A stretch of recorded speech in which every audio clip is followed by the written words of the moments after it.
In ISIS Teacher Admin, information is primarily accessed through these informational panes located on the right-hand side. There are many different panes. You can go to each one by clicking on them. Now, different panes will be displayed for different users depending on your permission and your own personal preferences. To change which is visible and which is not, we go to the File menu. Here we have all the different informational panes available.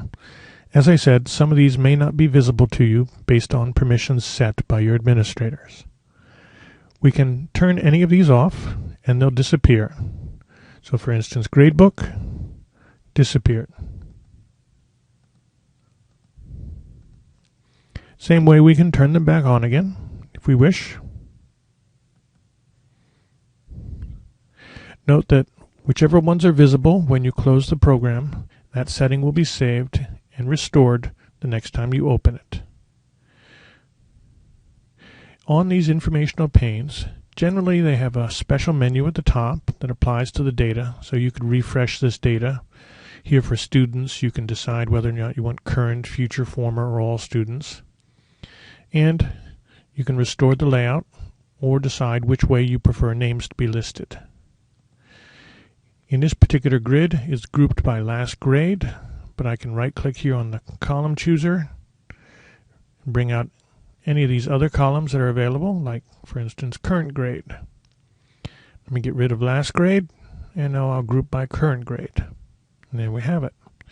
Notice here that it shows the groupings, number of students in each group, and it can expand one, or I can right-click up here and do a full expand or full collapse.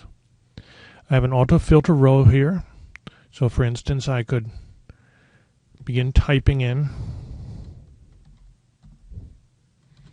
and it will filter down just to the students that match that. I could do that for any of the rows. I can also use here in the right hand corner a little filter button. So for instance here I can choose which grades I want. Let's say I only wanted second grade. No one meets the criteria.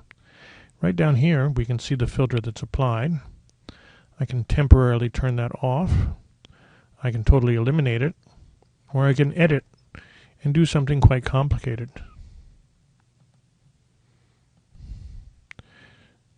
Each one of these will have its own special menu and options that you can look at. For instance, courses, they're active or inactive. While staff, again, current or former, and again you can choose whether or not you want the names to be like this. Once you're comfortable with grids, they all work in a similar fashion, and you can apply that information elsewhere.